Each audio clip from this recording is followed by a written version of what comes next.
Berat, nggak mudah. Nah, dalam keadaan berat, dalam keadaan sulit tadi, apa yang pertama kali beliau minta? Banyak di antara kita berpikir itu terbalik. Itu semua pakar sepakat, nggak ada perdebatan dalam hal ini. Kalau Bapak Ibu istiqomah, rutin ngelatih ini, jalan keluar kebuka. Rezeki datang. Serius, ini tanda sayangnya Allah. Kita akan dapat. Bismillahirrahmanirrahim. Doanya Nabi Musa yang saya yakin insya Allah kita semua sudah hafal doa ini dari TK, dari kecil. Bapak Ibu kenal Nabi Musa? Kenal di mana, Bu? Tahu Nabi Musa? Nabi Musa itu nabi yang paling banyak Allah sebutkan dalam Quran. Ya. Nabi salah satu yang di antara ulul azmi minar rusul. Nabi Musa itu nabi yang persoalannya berat, Bapak Ibu. Ya, persoalannya berat. Bahkan kata Rasulullah, saudaraku Musa lebih berat dariku. Yang dihadapi itu Fir'aun, ya. Sosok manusia penuh kuasa, adidaya, yang secara logika akal rasa-rasanya nggak mungkin bisa dikalahkan. Yang diurusin Bani Israel, kaum yang paling dablek sepanjang sejarah. Dari dulu sampai sekarang. Berat, nggak mudah. Nah, dalam keadaan berat, dalam keadaan sulit tadi, kalau kata Bu Tuti, dalam keadaan yang penuh tantangan, challenge, penuh ujian, yang menarik, coba kita perhatikan doanya Nabi Musa. Apa yang pertama kali beliau minta? Doa yang mana? Rabbi shrahli sadri. Itu dulu, saya potong dulu di situ. Apa artinya? Ya Rabbi, lapangkan dadaku. Ini menarik. Baru yang kedua apa? Wa yassirli amri. Apa artinya? Mudahkan urusanku. Bapak Ibu, ini pola kehidupan. Anda kalau belajar Quran, tanyakan kepada para pakar Quran, para ahli Quran, urutan penyebutan dalam setiap ayat Quran itu ada maknanya. Urutannya aja, Bu. Ini kita belum ngomongin katanya nih. Penempatan urutannya saja, itu ada maknanya. Itu diantara mukjizat Quran. Kenapa kok dalam satu ayat Allah menyebutkan laki-laki dan perempuan? Laki-laki dulu. Tapi ada ayat yang lain Allah menyebutkan perempuan dan laki-laki. Itu nggak mungkin random. Kenapa jihad itu kok harta dulu baru jiwa? Wa tujahiduna fi sabilillah bi amwalikum wa anfusikum. Harta dulu baru jiwa. Itu ada urutan, itu ada maknanya. Termasuk doa Nabi Musa ini. Doa Nabi Musa yang Allah abadikan di Quran surat Thaha, itu juga maknanya dalam. Saya tuh terus terang, kita udah lama hafal doa ini, saya yakin, dari kecil. Tapi terus terang baru beberapa waktu belakangan ini saya menyadari, ya Rob, doa ini sangat indah. Sampai saya penasaran untuk ngulik. Jadi ternyata Bapak Ibu, pola kehidupan itu lapang dada dulu, baru urusan jadi mudah. Nggak dibalik. Coba kita sama-sama ulang doanya. Doanya gimana? Rabbi shrahli sadri. Terus sirli amri. Terus ahlul. Jadi dari doa ini kita bisa mentadabburi, kita bisa mengambil inspirasi bahwa ternyata pola kehidupan itu Bapak Ibu lapang dada dulu, baru urusan jadi mudah. Nggak dibalik. Sekali lagi saya ulang, nggak dibalik. Kenapa ini perlu saya tegaskan? Karena Bapak Ibu, setidaknya pengalaman saya lah ya,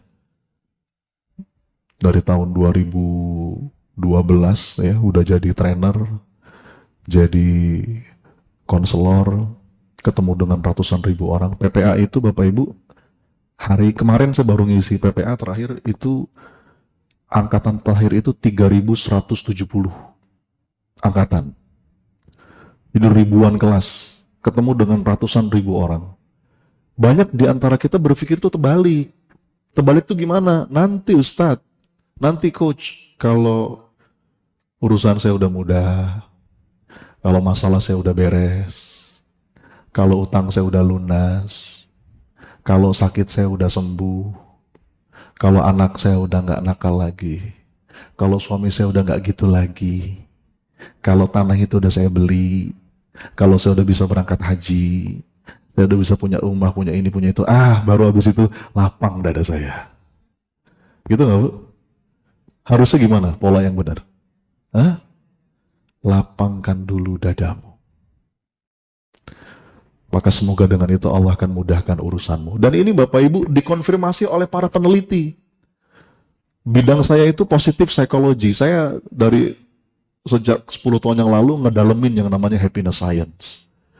Itu semua pakar sepakat. Nggak ada perdebatan dalam hal ini. Semua pakar sepakat. Mana yang duluan? Sukses dulu baru bahagia, atau bahagia dulu baru sukses? Yang benar.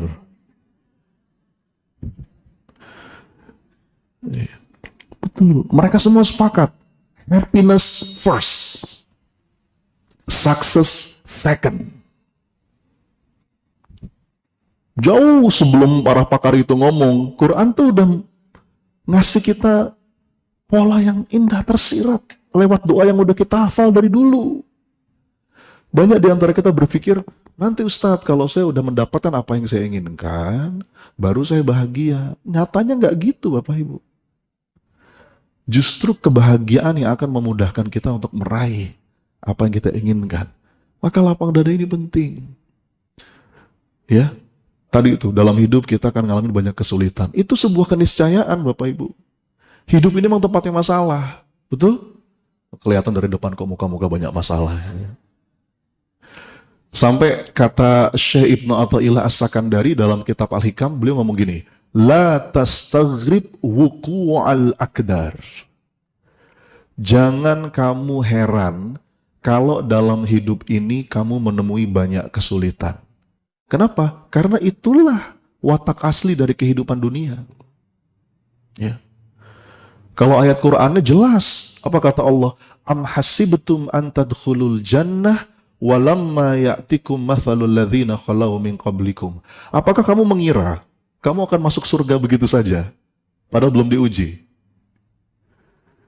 Massathumul ba'sa wad-dharra wazulzilu. Tuh.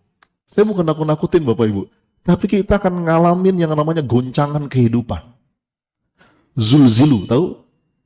Jadi masalah itu ada 3 dalam ayat tadi. Massathumul ba'sa wad-dharra wazulzilu. Level 1 itu ba'sa.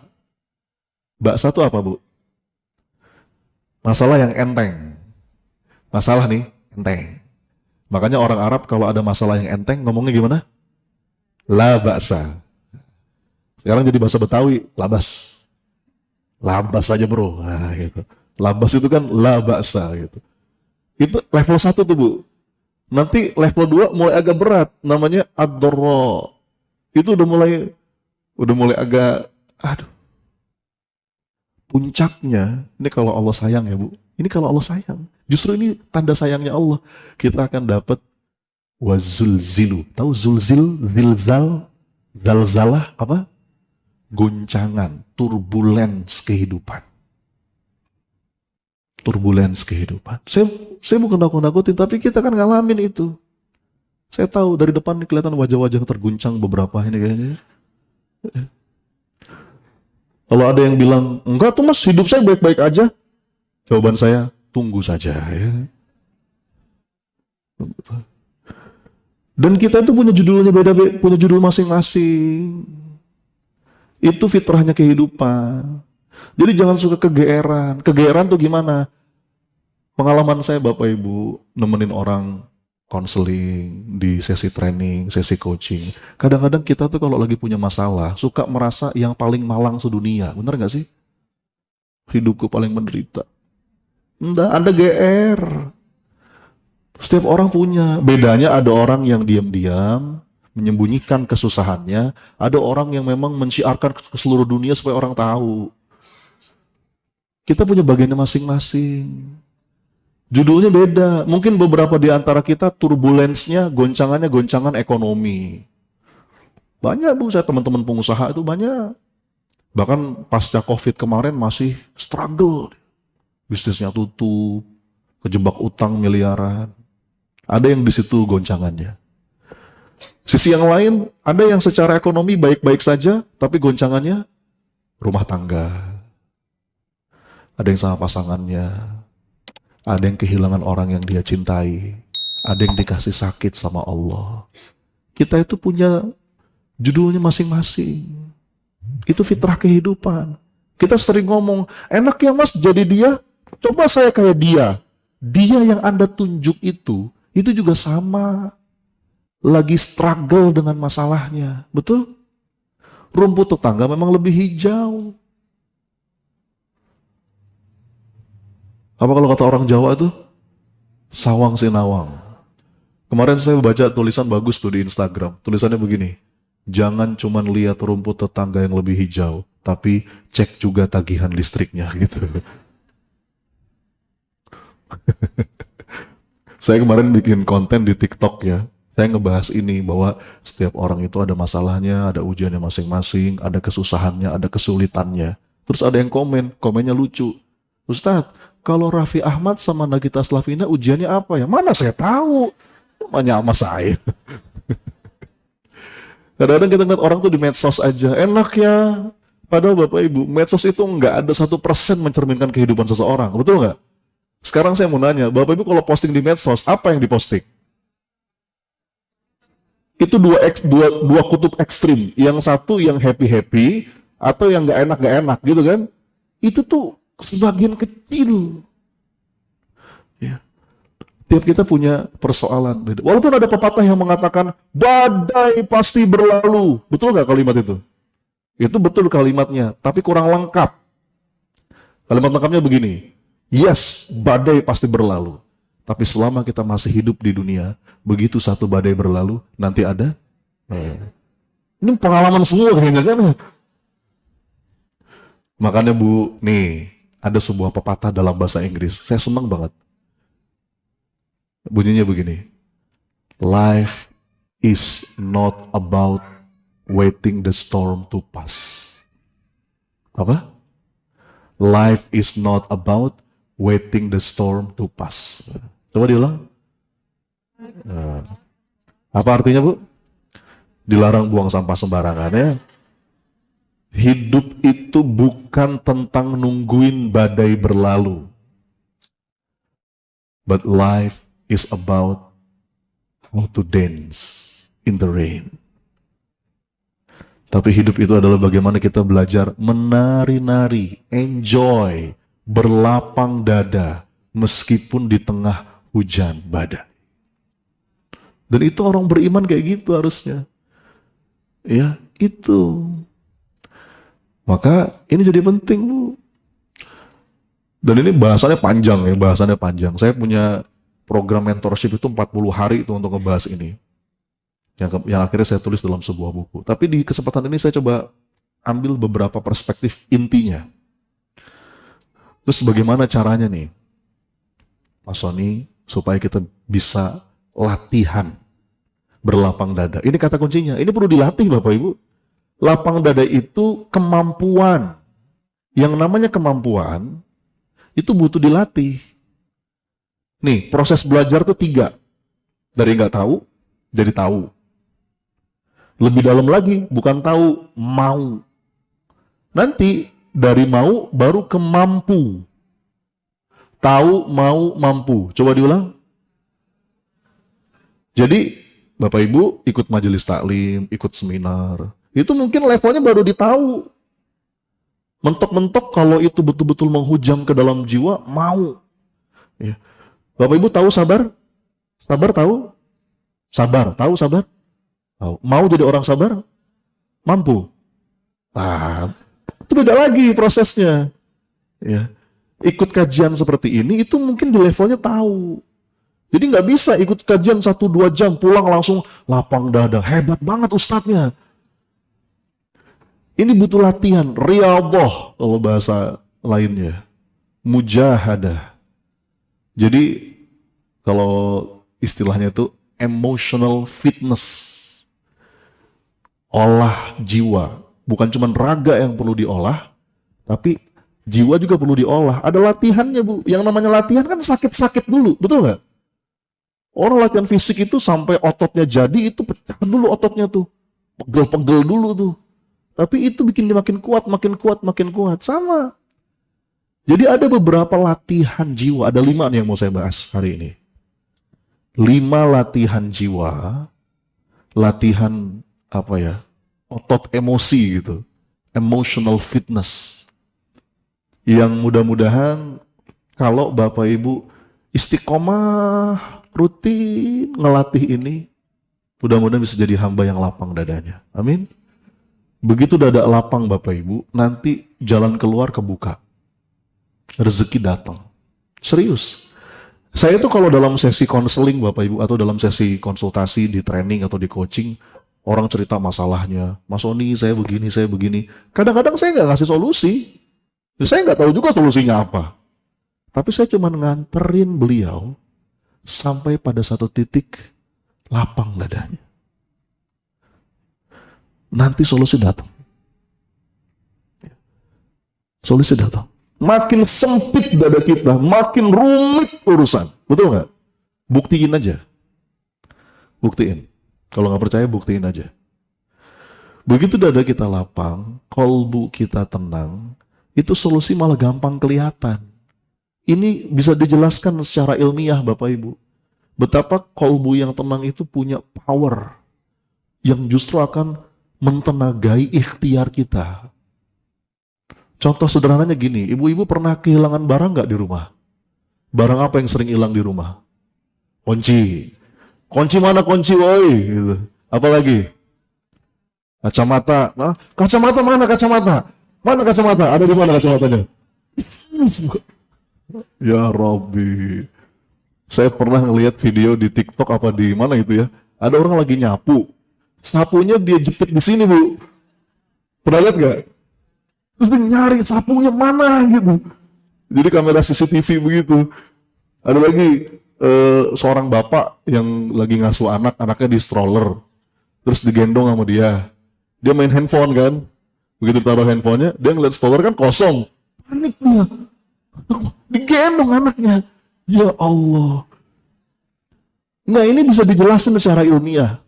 Bahwa begitu kita tenang, ayah bunda, dada kita lapang, ikhtiar kita efektif, powerful, jalan kebuka, rezeki datang. Kalau ayat Qur'annya, wadhkurullaha katsiran la'allakum tuflihun. Kalau kita pengen beruntung, banyak-banyak mengingat Allah. Banyak mengingat Allah, efeknya apa? Ala bidzikrillahi tatmainnul qulub. Banyak mengingat Allah Bapak Ibu, efeknya kolbu jadi tenang. Efek berikutnya, keberuntungan datang. Ya, ini pola kehidupan ayah bunda, serius. Ya. Jadi lapangkan dulu, makin ruwet batin kita, pikiran kita, makin gak ketemu itu yang namanya solusi, jalan keluar. Jadi kalaupun kita mau cari jalan keluar, selalu dimulai dengan jalan ke dalam. Ada kalimat yang bagus banget dalam bahasa Inggris, bunyinya begini. The only way out is in. Wah, coba diulang, apa? The only way out is in. Apa artinya? Dilarang merokok. Satu-satunya jalan keluar itu adalah ada di dalam. Mulai dari dalam. Banyak yang sibuk. Cari jalan keluar. Iya, ikhtiar mah harus. Anak kecil juga tahu. Tapi dimulai dari dalam. Begitu kita ngebangun ketenangan, refleksi diri, muhasabah, ya, kita ketemu akhirnya ke lapangan. Nanti kebuka tuh peluang. Ya. Nah, ada 5 latihan jiwa nih, Bapak. Mau tahu nggak? Ini perlu kita bahas nggak nih? Penting ya. Ini kan pertemuan kita pertama. Saya kalau ngisi kajian di mana-mana, pertemuan pertama, materi ini pasti yang saya sampaikan. Karena ini fondasi. Jadi nanti kalau nanti kita ketemu lagi, yang kedua, yang ketiga, fondasinya Bapak Ibu udah punya. Ya. Apa 5 latihan jiwa? Nah, sebelum saya bahas 5 latihan jiwa ini, kita perlu tahu dulu apa saja 5 penyebab dada kita sempit. Sama kayak kita berobat Bapak Ibu, kayak kita ke dokter. Bapak Ibu kalau berobat ke dokter, sebelum dokternya ngasih obat, diapain dulu? Hah? Diagnosa, diperiksa. Oh gimana, gini. Baru gitu udah ketahuan, oh ini nih, ini terapinya, ini obatnya, ini vitaminnya, gitu kan? Ini yang perlu dilakukan. Nah sama, modelnya begitu. Jadi saya sampaikan dulu, 5 sebab yang bikin dada kita sempit itu apa, sekaligus apa 5 latihan jiwanya untuk menjadi penawar dari sempitnya dada itu. Tangkap Bapak Ibu? Tangkap ya? Yuk, satu-satu kita bahas. Yang pertama, sebab pertama yang bikin dada kita sempit itu adalah, ada yang tahu? Meratapi masa lalu. Apa Bu?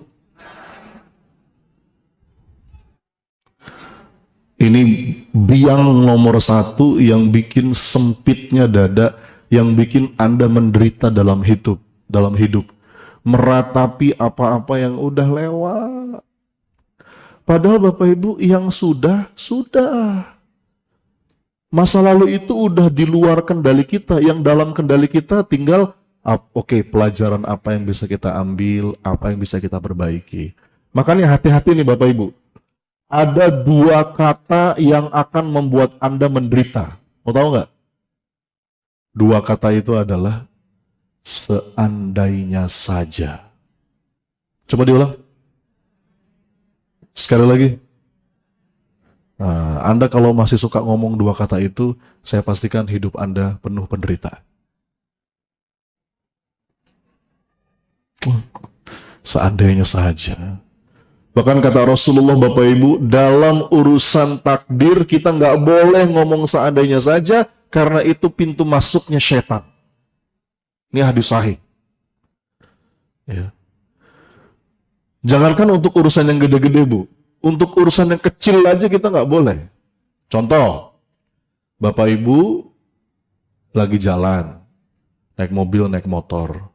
Ada 2 pilihan arah, belok kanan, belok kiri, ya kan? Terus pilih kan, belok kanan. Begitu belok kanan, macet.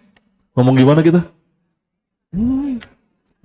Seandainya saja tadi belok kiri, itu nggak boleh Bu, dosa itu. Serius saya. Itu kata Nabi, pintu masuknya setan. Kalau mau putar balik aja nggak apa-apa, tapi nggak usah ngomong seandainya. Katakan qadarullah wa ma syaa. Sudah, ini sudah terjadi. Tinggal ambil pelajaran. Oke, berarti besok-besok kalau lewat sini jam segini kayaknya lebih bagus kiri. Udah. Yang kecil aja nggak boleh, Bu. Apalagi yang gede. Yang gede itu gimana? Ibu-ibu lagi malam-malam gitu ya, sebelum tidur bengong di atas kasur. Seandainya saja suamiku bukan yang itu. Hidupku tak akan seperti ini. Udah punya cucu ngomong gitu. Gak boleh Bu. Saya kemarin ada seorang pengusaha travel, ibu-ibu, orang Salemba. Dia sampai ngejar ke Solo ikut kelas saya, karena saya belum ada jadwal di Jabodetabek. Saya waktu itu ada jadwal di Solo. Beliau terbang ke Solo untuk ikut kelas saya, kelas surrender namanya. Salah satu bahasanya tentang ini kan. Habis selesai training, dia datangin saya. Terus dia ngomong gini, Mas Sony makasih ya, saya sekarang lega. Kenapa Bunda? Dia cerita, Mas saya tuh baru ketipu 10 miliar. Oh iya Bu, iya. Kemarin-kemarin Mas saya masih ngomong gitu. Ngomong gimana Bu? Seandainya saja saya nggak percaya sama dia. Seandainya saya nggak transfer ke dia, uang saya nggak akan hilang. Seandainya saya nggak ketemu dia.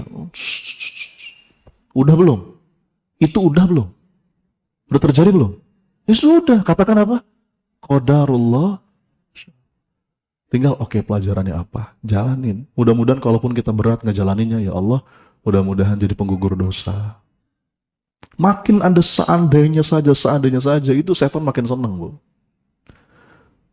Anda tenggelam dalam kesedihan. Yang paling disenengin setan itu tahu, Bu?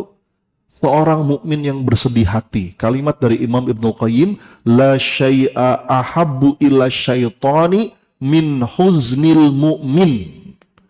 Nggak ada yang paling disenangi setan kecuali seorang mukmin yang bersedih hati.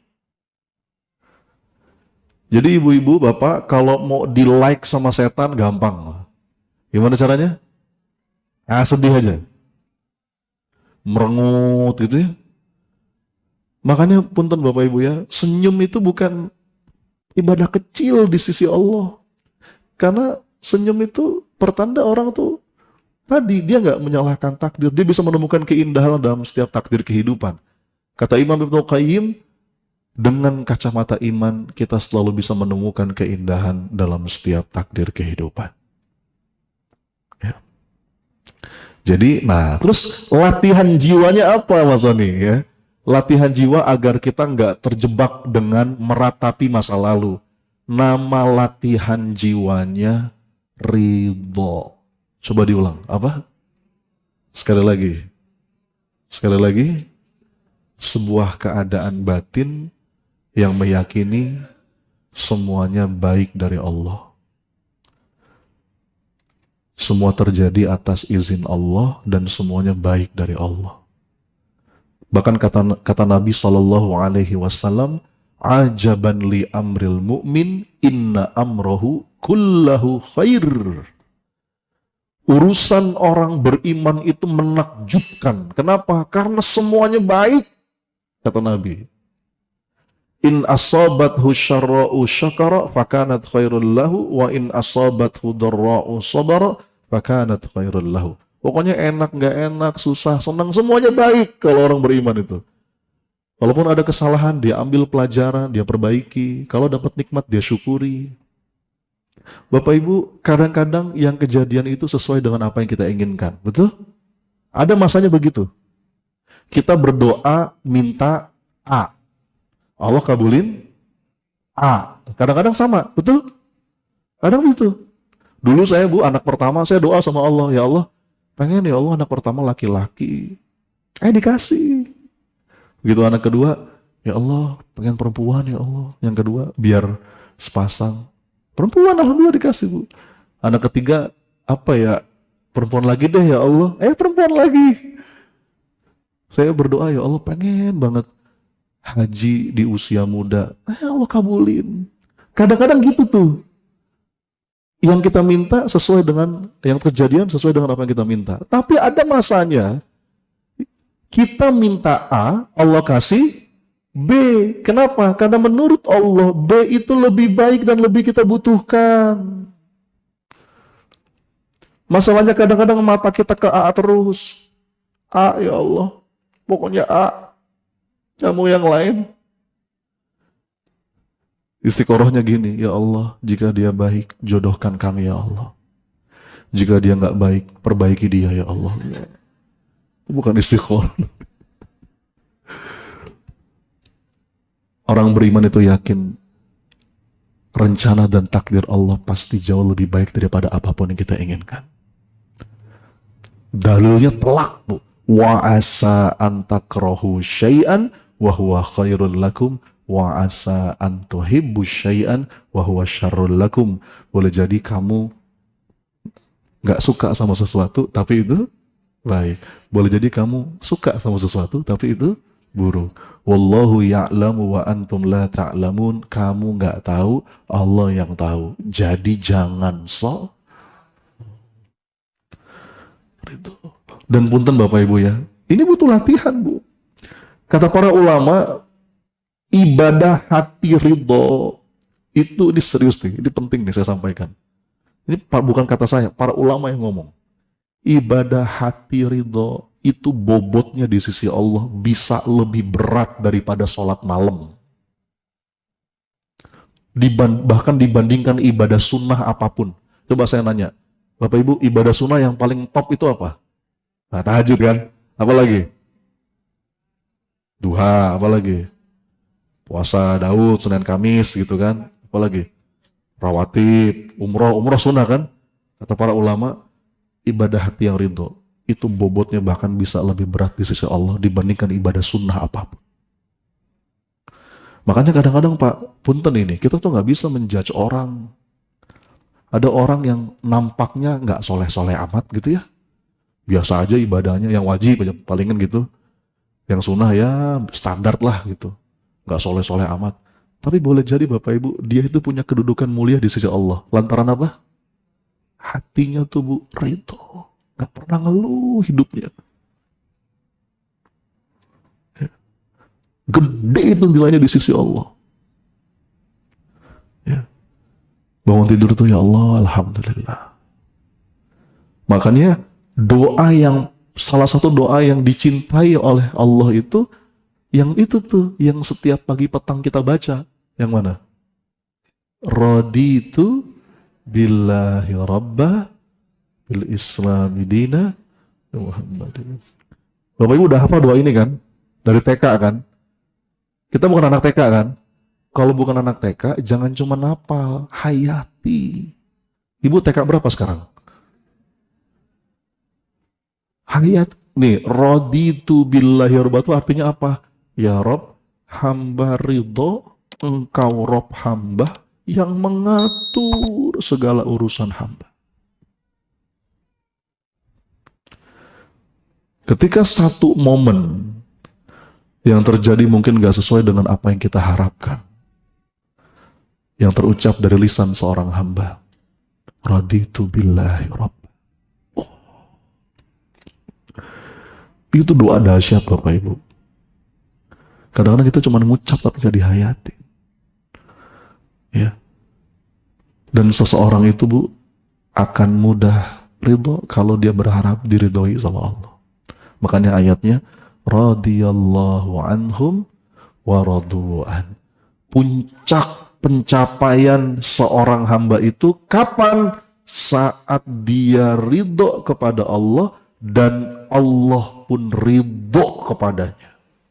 Radiyatan mardiyah.